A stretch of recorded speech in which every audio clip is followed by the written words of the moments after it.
You stood up and kissed him. Baxter was initially confused by your sudden approach, and then, while stunned, when you held his face in your hands and pressed your lips against his. He desperately attempted to convey how strongly he felt. When you parted, Baxter patted your back gently, unsure if you were sad or hurt or what. Of course, he wouldn't think your woes were for his sake. He was a silly gentleman. But it was wonderful indulging in his warmth, and even better knowing you wouldn't have to let go again. No, for real. You are irreplaceable to me. You're too kind. Thank you for saying so. I appreciate you listening to your rambling lover for this long. Baxter smiled, really moved. What was lost? What could never be had been there all along if he just reached for it. He accepted your words without buts, exceptions or waving it off. You treasured him, and you couldn't believe that he was starting to accept that. You couldn't have been happier. But Baxter's piece said and done, you both returned to your shared home. After an exceedingly long day, you went right to sleep. The next morning you ambled out of your room into the hall. You let yourself sleep in, and was still tired, so I do. Checking the apartment, you found the living room was empty, and so was the kitchen, and Baxter hadn't come out of his room. You had no signs of stirring either, so he probably wasn't awake. You thought there was at least a chance he'd be in you for the early one, but that was not the case. After rushing up in the bathroom, you still had the place to yourself. But there were things you could be doing. Packing. The trip was almost over after all. You dropped your suitcase on the bed and started to lazily fill it with bits and bobs. For all your good intentions, your head wasn't in it. And with your thoughts, you sank into reflecting on what happened before and imagining what could happen next. Until the sound of a door snapped you out of it. How long had it been? You had no idea, but you were sure that Baxter was up. Slow footsteps approached nearer and nearer. And then, there was a knock. Come in! Carefully, Baxter let him in. Carefully, Baxter let himself in. He peeked through an only half-open door. Hey. Good morning, Callie. Morning, sleepyhead. I can leave you be if you're in the middle of something. No way! I was waiting for you to finally get up. He dropped a shirt you'd half-heartedly folded, and joined him by the door, pushing it all the way open. Excellent. Oh, excellent. He gestured with a light wave, then, clad in fuzzy zebra print slippers, Baxter shoveled into the community space of the apartment. He followed along. He dropped like a sack of monochrome potatoes into one jazz. Baxter had no reason to rush that morning, so he could be as complacent as he wanted, which was very much. Making it from under his blanket had meant he was ready to join the rest of the waking world. Baxter was lingering in a peaceful dreamland of his own home. You thought he was simply precious. He kissed his forehead. His eyes fluttered close as he gave himself back. Baxter sighed sweetly. Baxter then curled his legs onto the cushion, while stretching his arms up towards the ceiling. It feels as if the wedding was a lifetime ago. Not yesterday. It was yesterday? Kelly murmured softly in response, unable to muster any energy for the entire words. He took it delightfully easily, while again being decent for the day. And Baxter added a wide selection of lotions, oils, cream, for skin and hair, which you were permitted to rate as much or as little as you wanted. He made a liberal use of it himself.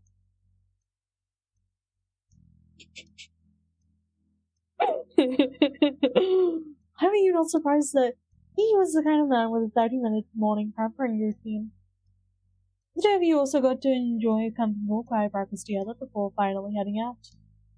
You left the city behind and shot straight past the suburbs and headed towards the horizon. A tiny tourist town came into view under the high noon sun. Baxter's car came to a stop along the side of the street. is the same spot he used to have when he was a tourist. It already felt good to be back. You were energized, downright positive. Things had finally come full circle. You climbed down and strolled down the road to your childhood home. Now, my wonderful and forgiving Callie, Baxter spoke out haltingly. Are you sure? Are you positive this isn't going to be an unwelcome intrusion? I'm not saying this because I would prefer to hide from my past. I'm done with that, but I think we should give your parents space if they need it. They'll probably get protected, but that's normal. Very well. Very well. He'd accepted his fate. This already hadn't been his week, avoiding embarrassment-wise. What was one more egg on the face? Oh yeah, because we've been spilling secrets and shit, but we didn't mention the cactus. That's still blackmail material, I think. When you reached the door, you rang the obscured bell. After only a minute, it flew open. There was your ma, sporting her new, shorter haircut, and beaming with expectation. She wasn't disappointed by what she saw. "Man, Kelly is here!" shouted the announcement down the side hall before speaking to you face to face. "Hello. Please, come in." You were ushered inside, just like that. Ma kicked the door shut behind you, or with the back of her heel, as Mom ambled her way into the entryway. "Hello. "We've got a real party today." Mom was looking chipper with the retired English professor outfit she had on. You hugged your mom's, 4 arms wrapped around you in response. You squished together a full family love fest. You were never old enough for them to stop falling over you. "I missed you." Thanks." "Hi there, kiddo. Thanks for taking the time to swing by." "Yes. Welcome home, sweetie. And hello to you too." Ma pointed her face directly towards Baxter. He got the full force of her chair. "It's a surprise Cam found someone they wanted to bring home. I imagine they'd spend the time with the usual faces. It's such a short trip." That's fantastic. But that's not a bad thing. It's lovely that meeting new friends. My name's Ilani. And I'm Pamela. Nice to meet you. Oh boy, they really don't recognize his face, apparently. An awkward chuckle came from Baxter. They didn't recognize him. Sure, he lost his iconic sense of style, but there was plenty of recognizable Baxterisms left. We have, in fact, met before. Callie and I, as well as myself and both of you. My name is Baxter Ward. I visited Sunset about 5 years ago as a tourist. I stayed in a rental on this very street. Your mom's familiar. Welcoming grins flattened right out. That joy evaporated like an ice cube left in the parking lot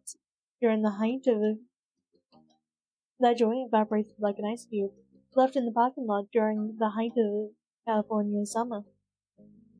"I see you remember me." Baxter ran a finger along the inside of his collar, leaving it hooked at the center. Despite his bold claim from before that he wasn't intending to hide, Baxter self-unconsciously lingered farther away from your moms than you did. I positioned you as a block between him and them. So, hiding, basically. It was so sad, but extremely cute. However, Baxter didn't run or fight in the midst of this crisis. He embraced it. Understandable. I'm sad that I must have come across as uncaring and unreliable at that time. But I assure you, I'm relatively less immature than I used to be. Not the most flattering character assessment, but an honest one. To say your moms weren't impressed would be an understatement, as turning impressions didn't so much as twitch.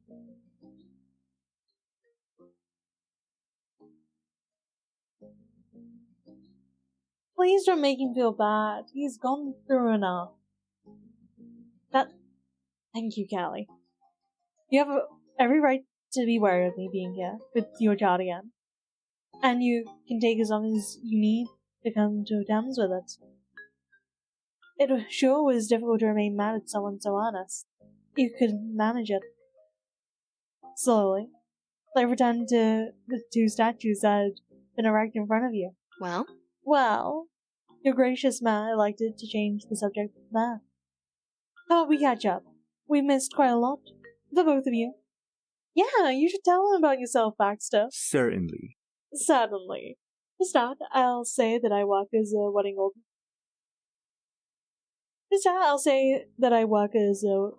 planner, mainly. I also plan events for certain non-profit organizations when I can. Though that is such a low rate, it's nearly pro bono. Nothing I could make a living out of. Huh. That was news to all of you. You haven't mentioned doing anything outside of weddings. Baxter crossed his arms protectively and avoided to look away from you. This was one matter even he was shy about. It wasn't an actual part of his career. It was volunteer work. Perhaps he didn't like to brag. That's nice. Some parents honed in on Baxter like mother hens, introduced to Malison parents homed in on Baxter like mother hens introduced to a brand new chick. Huh. Interesting. I wouldn't have pegged you as a love guru. Oh, I'm not. Even so, wedding planning is such a lovely career. How did that happen? It served me in many ways. Truthfully, it was planning a wedding that caused Callie and I to meet up again. Ma shot her finger towards Baxter and gasped. Fun. You're working on June and Scott's wedding! That's correct. It was a gig of a lifetime. Oh, fuck. Oh, darn it. I just realized. If he does other kinds of events, he could have planned a whole party for our wedding anniversary a few weeks ago. Paul and Ma were having bustles of fun by then. Baxter playfully barred their jokes and teases. That's wonderful. Happy belated anniversary. And there's always next year. After all, I'm going to be around. At that moment, he glanced at you. Seriousness replaced his casual smile. There are no deadlines anymore. It was that look, the way he saw you, that really sold Baxter for your moms. He held the stare long enough for the pause in conversation to be felt. He realized what was happening. Baxter was hesitating on mentioning exactly how much he was going to be around. Your parents had no clue you'd brought your boyfriend home to meet them. He took his hand supportively. And before anything else, I do want to mention that Kelly and I are in a relationship. You're dating? Yeah. It was my idea. We've been together for almost a whole day. You need to understand. I wish to be with them as well. Of course. I don't intend to waste the chance. Their revelation had your parents nearly dazed. Just when they had relaxed, the Baxter Ward factor managed to knock them off their balance again. Goodness. I couldn't have. Talk about a dark horse. The pair of wives focused on each other doing their mom thing. When they came to a discussion without having to talk about it aloud, it hit you that you were able to do that with your Baxter.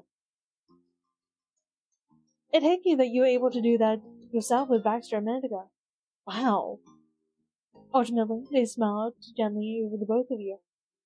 That made you smile too. You never doubted your parents could find it in their hearts to accept how Mr. Ward unexpectedly waltzed into your life once more. They trusted your judgment. Plus, from the grown-up perspective, Baxter was still a baby back when his solution to problems was avoiding them. They didn't have reservations on getting to know him again now, and you got right to it.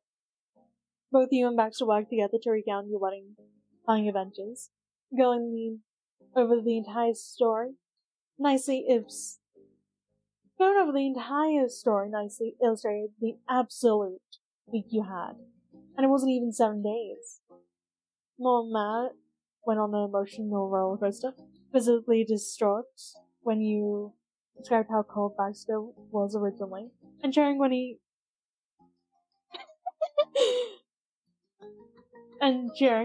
explained the moment you officially reconnected. if they hadn't known how it ended. You got to hear what they had been up to lately. You got to hear what they had been up to lately as well. It was the same old for them, which was exactly how they liked it. But as it got later in the day, you ran out of time. There was another meet up to still have. Your mom simply appreciated that you stopped by at all and wished you well seeing your new friend. They promised to tell Mr. Holden that you said hi when he got back from work. You mean Dad? He's our dad. Baxter and you said goodbye, then headed off to the bar. Baxter brought the car to stop in the parking lot, wedged between skyscrapers. You'd arrived at the theatrical bar you attended years ago, and yet it still looks fabulous. Inside, you are ushered through the lobby to the main room by an usher. The sight of it was as dazzling as your starry-eyed recollection. Smooth jazz backed the scene, played by a live band. Some members looked as if they might have been the same from before. The bartender was definitely someone new. But it was for the best, since you weren't staying at the bar. Instead, you snagged a booth with enough room for a party of 3, and the past appropriate number of drink menus. It was still a bit early to start drinking, but you guessed right then that it had. But you guessed right then it had. Oh my god. It was still a bit early to start drinking, but you guessed right then that it wasn't going to stop Baxter. Only when the host was finished and gone,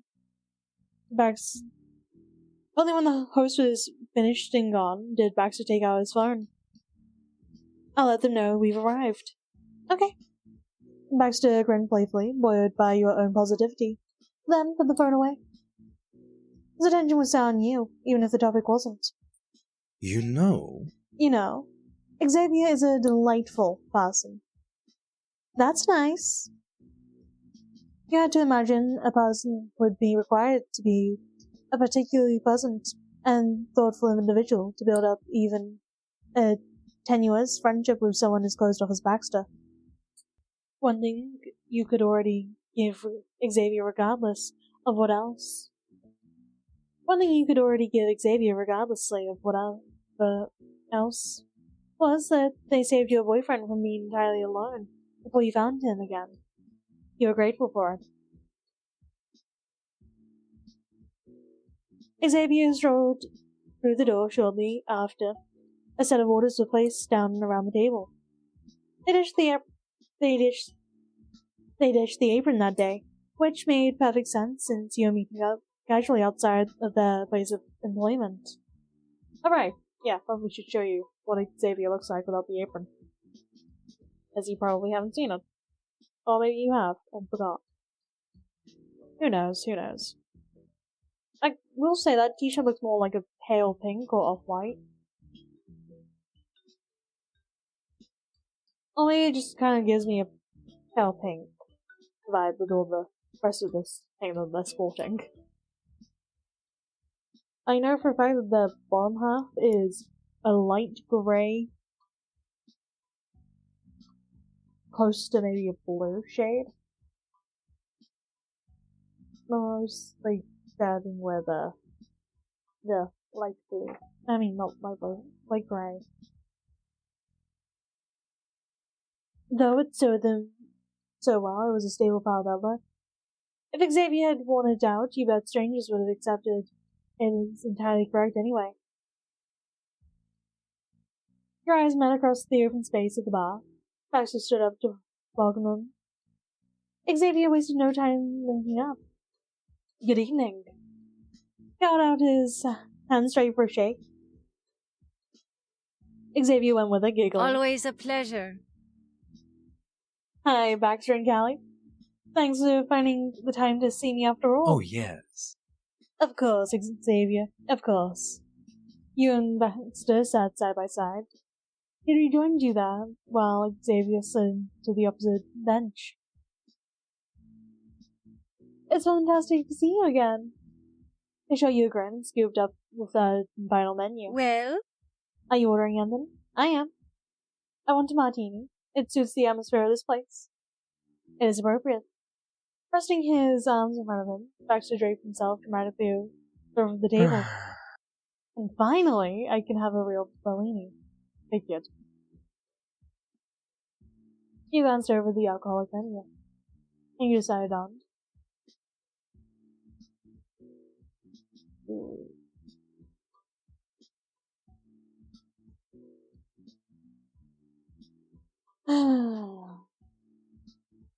Campaign. Delia wasn't gonna stop you either. You were on vacation for real at that point. Oh, a true classic. Since everyone was decided, the order was placed as soon as the waiter came by. He jotted down the request, collected the menus, and promised to be back shortly. Then, the second he was out of earshot, Xavier shot a pin stare at the couple sitting snugly across from them. So, Baxter, you knew where this was going. It was easy to imagine the shock and confusion Xavier must have been stuck living in till now.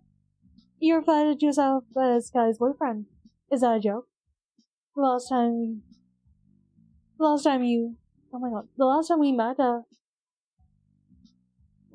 we met, you were vowing that the two of you would never see each other again after the wedding. Baxter threaded his fingers together while leaning forward. He grinned cordially. There was no way to spin this suddenly in the relationship. That wasn't abysmally embarrassing for him. He didn't care. With as much audacity as someone who could ask a baker to make a wedding cake with 3 days' notice, your good friend gave an apologetic answer. Honestly. It seems I'm a fairly overdramatic man. That is the only joke in this. Quite obviously, Kelly and I will continue seeing one another. Hearing him say that so fiercely to another person was such a thrill, though fairly overdramatic. What an understatement! Incredible! It wasn't even the first time they were hearing about it. But Xavier was stunned, silent, yet again by the news. This time, though, their conversation couldn't be ended with a tap of the screen. what's the dynamic here? Well, I'm happy for the both of you, but what's happening with the theatrics to begin with? They were nothing if not persistent when it came to gather specifics. Decorators did have an eyeball for the details.